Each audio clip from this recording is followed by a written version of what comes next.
¿A cuántos futbolistas argentinos le han dicho el loco? Uf, hay cientos a lo largo de la historia. Está el loco Bielsa, el loco Houseman, el loco Díaz, el gato César, que no es loco pero casi, el loco Palermo en los 90 antes de ser el titán, el loco Dalla Libera, el loco Corbata, el loco Gatti, el loco Salinas, el loco Candedo, el loco Doval, uno que jugó mucho en la Argentina pero es uruguayo igual de loco, como el loco Abreu, no sé, un montón de desquiciados del fútbol nacional, un rejunte de locos lindos que tenían en sus características distintas con respecto al jugador común algo distinto. Algunos eran locos por ser irreverentes, transgresores, tan buen jugador que se pasaban de rosca. Otros eran locos por sus excentricidades, por sus famosas locuras y cosas fuera de contexto que sacaban en medio de un partido. Y otros eran y son locos por el comportamiento, el temperamento impropio del jugador profesional, que deriva en una concatenación de acciones fuera de lugar que terminan bautizándolo como una locura más de este loco. Pero ninguno de estos locos mencionados, y los que seguramente me olvidé y vos lo dejarás en los comentarios, se parecen un poco al loco que vengo a contarte en este video insólito. La breve carrera profesional del tipo más indisciplinado de la historia del fútbol argentino, que fue un loco, pero un loco de verdad,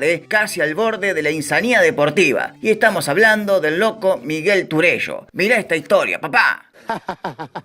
Miguel el Loco Turello desarrolló su campaña profesional como wing derecho o puntero derecho, ese que jugaba por la raya bien al costado de la cancha, abriendo juego y defensas con sus gambetas y goles entrando en diagonal cuando el ataque venía por la izquierda. El Loco Turello, del que hay muy poca información acerca de su formación o comienzos en el fútbol, incluso hasta su edad es una incógnita, aunque se sabe que nació entre 1917 o 1918, por ahí. Llegó a la primera división jugando para Argentinos Juniors en el torneo de la Primera B en 1938. Recordemos que el Bicho junto a Quilmes fueron los dos primeros descendidos del profesionalismo cuando habilitaron los descensos de primera en 1937. En ese torneo del 38, Argentinos Juniors estuvo muy lejos de pelear el ascenso. Terminó sexto a 5 puntos de los quilmeños, que terminaron empatados en el primer puesto. El Loco Turello, quien demostraba actitudes lógicas de la época, de grandes jugadores habilidosísimos y hasta goleadores, justamente demostraba algo impropio de la época. Siendo win, era goleador del equipo, algo fuera de lo normal, de lo común, que por lo general los goleadores siempre eran los 3 centroforward. El Loco Turello en su año debut fue el goleador de Argentinos Juniors con 18 goles, buenísimos números para un novato, teniendo en cuenta la posición que jugaba, el mal torneo del Bicho y la inexperiencia de jugar en primera. Fue una auténtica revelación. En el año 1939, en ese torneo rarísimo de la B que incluyeron los clubes de primera jugando con sus reservas ante los clubes del ascenso, un verdadero disparate. Argentinos Juniors jugó pésimo y terminó antepenúltimo en la tabla. La mala campaña de Sportivo Buenos Aires dejó tranquilo a los que peleaban el descenso, porque terminó recontraúltimo. Pero el Bicho estuvo cerca, ahí nomás. El Loco Turello acá aportó pocos goles, unos 10 goles aproximadamente. Pero en 1940 sería el año del Loco y de Argentinos Juniors. Incluso el Bicho estrenó cancha en su actual predio de Boyacá, García, San Blas y Gavilán. ¿Y quién metió el primer gol en la historia de esta cancha? El Loco Turello, cuando a los 40 del primer tiempo le metió el primer gol a Barraca Central en la primera fecha del torneo. Ese campeonato Argentinos Juniors lo ganó de punta a punta, con el Loco Turello como figura y goleador del equipo con 21 goles. Pero también estuvieron las buenas campañas de Malfatti, Dossetti, Zappa, Bacarezza, Lijó y varios cracks de la época que hicieron que el Bicho se consagrara campeón de la B. Pero guarda, porque fue campeón con derecho a volver a primera, pero no volvió a primera. La AFA de ese entonces no permitió que Argentinos Juniors, legítimo ganador del torneo de ascenso, volviera a primera. ¿Por qué? Porque no tenía una cancha acorde a las exigencias de primera división. Tampoco contaba con una masa societaria que ayudara a popularizar al club y al fútbol. Argentinos Juniors rondaba en esa época entre 800 y 1200 socios con toda la furia, no más que eso. Jugaría casi siempre a cancha prestada y encima a cancha vacía, decían la AFA, y no le permitieron ascender a primera. Esto devastó al club de la patria paternal que ganó legítimamente ese torneo. ¿Por qué iba a jugar entonces 1941? Si ya lo máximo lo había logrado. Esto repercutió gravemente en el club, que perdió varias de sus figuras, compradas en otros clubes. Obvio, ¿para qué se iban a quedar en el club si no podían ascender por más campeón que saliera? El Loco Turello se quedó, pero parece que la repercusión de este histórico afano había calado muy hondo en su ser deportista, porque después de esto comenzaría a declinar su carrera futbolística y su profesionalidad mental a niveles insospechados.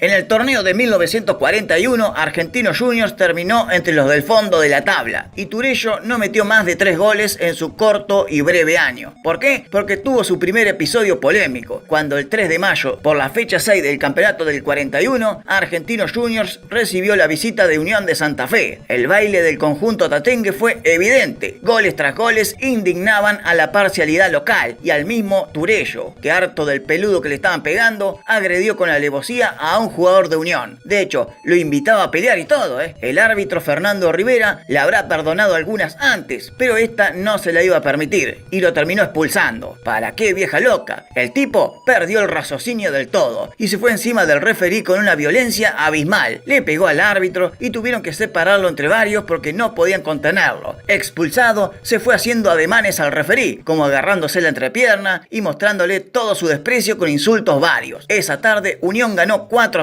y el Tribunal de Disciplina actuó. 12 días después, el 15 de mayo de 1941, llegó la sentencia luego del informe del árbitro Rivera sobre la actuación impropia del Loco Turello, y el Tribunal de Disciplina le aplicó una durísima sanción de 2 años de suspensión para Miguel Turello por agresión a un contrario y al referí del match en 2 oportunidades distintas. Decía así el boletín 645 del Tribunal de Penas de la AFA. Un año después, más precisamente el 5 de marzo de 1942, no se había cumplido ni un año de la suspensión y al Loco Turello le llegó la amnistía de la AFA por pedido de su propio club y algunos hinchas neutrales. Como que era una exageración la suspensión de 2 años, demasiado. El tipo había aprendido la lección, decían. ¿El tipo había aprendido la lección? Nah, esto recién empieza.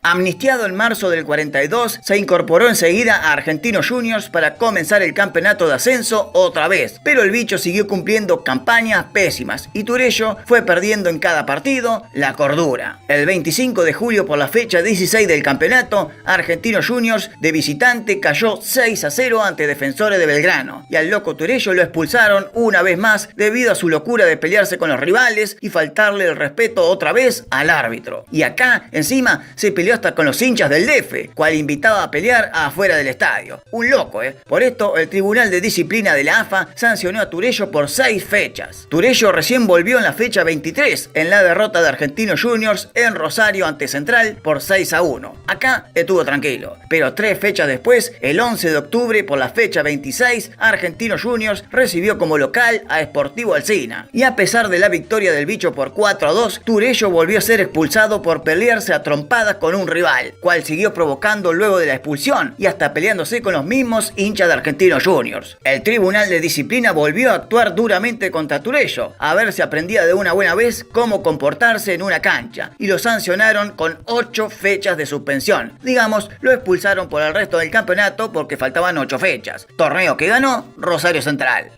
La gente de Argentinos Juniors se cansó de este loco, ya había pasado un límite del todo, imperdonable. Jugaba 2 partidos y era sancionado 6, jugaba 3 partidos y era sancionado 8. Estaba más ausente que presente en el equipo, ya no era aquel de 1940 y sus 21 goles. Entonces lo puso en transferencia y se lo llevó a Atlanta a Primera División. Parece que el Loco Turello, a pesar de su indisciplinada carrera, consiguió lo que quería, llegar a un club de primera, porque en su año debut con Atlanta en 1943, pareció haberse tranquilizado, haber encontrado la paz interior. Por fin encontró su equilibrio. Turello debutó en la primera de Atlanta en la fecha 2, en el clásico contra Chacarita que ganó el Bohemio 2-1. Su primer gol fue en la fecha siguiente, cuando Atlanta venció 3-2 en Boedo a San Lorenzo y el Loco Turello metió el segundo gol de Atlanta. El Bohemio en ese torneo terminó 11º en la tabla, bien al medio del campeonato. Fue el 6º equipo más goleador del año y el Loco aportó 10 goles en 24 partidos jugados.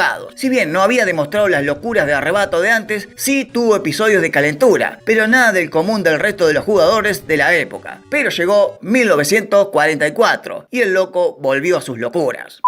El campeonato de 1944 tenía su desarrollo normal. Turello variaba entre algunas calenturas típicas de los partidos calientes y tardes de buenos goles y buena performance. Pero el estallido vino el 17 de septiembre del 44, por la fecha 22 del torneo, cuando en un partido contra Huracán, que Atlanta terminó empatando 2-2, Turello encaró al árbitro José Verdasco luego del partido y le hizo gestos obscenos, asumiendo actitudes incultas y de agresión verbal y física, había dicho el referí, denunciándolo a la policía.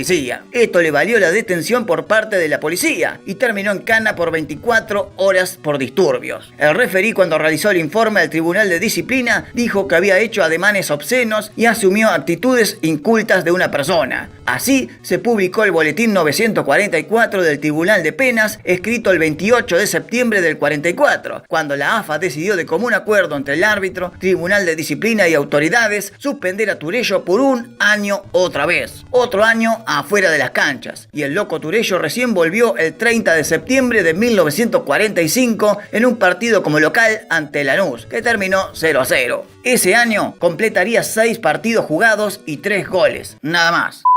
En 1946 parece haber aprendido la lección y no tuvo enormes sobresaltos, salvo los típicos de siempre, aunque su cualidad ofensiva y oportunista del gol ya no lo tenía hace rato. Recién debutó en la fecha 3 en una victoria ante Racing por 1-0 y completó solo 7 partidos en el año. Su carrera en Atlanta estaba terminada. Su último partido en el Bohemio fue contra Newell's como local en la derrota por 2-1, cual terminó retirándose de la cancha insultado y peleándose contra los propios hinchas de Atlanta. El Bohemio se lo sacó de encima y lo puso a la venta enseguida, y ahí aparece Nueva Chicago, club que jugaba en la segunda división, y allí jugó en 1947 Turello, su último año, su última locura. Pasa que el 18 de octubre, por la fecha 29 del campeonato de Primera B, Chicago visitó a Ferro en Caballito y el triunfo del verdolaga por 2-1 alteró a todo Chicago por el arbitraje de Carlos Mauri, demasiado localista ese día. Pero más alterado quedó Turello, que encaró al referí y comenzó a darle puntapiés y trompadas. Tuvieron que detenerlo entre varios porque el tipo estaba sacadísimo.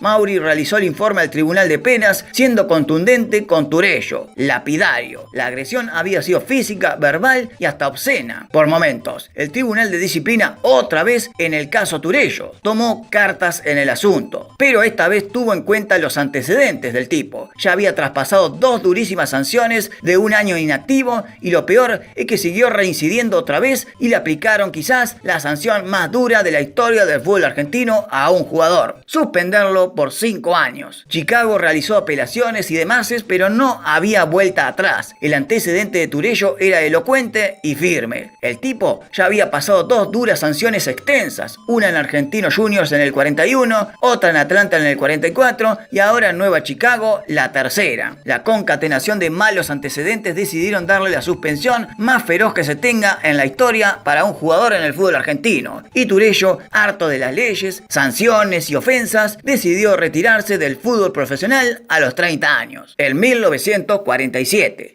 Su carrera duró entre el año 1938 y 1947 menos de 9 años, y lo peor, menos todavía porque tuvo 3 sanciones larguísimas. Comprendió un total de 166 partidos jugados y 87 goles entre Argentinos Juniors, Atlanta y Nueva Chicago. Fíjate vos, a pesar del temperamento y las sanciones, el tipo convertía muchos goles. Eso quiere decir que no era un cualquiera, sino uno destacado, un loco destacado, un win goleador. No abundaban muchos en esa época, pero bueno, lo que tenía de goleador lo tenía de indisciplinado, y la carrera de Turello duró menos que lo que seguramente soñó. El loco Turello, señores, figura del fútbol insólito de la Argentina.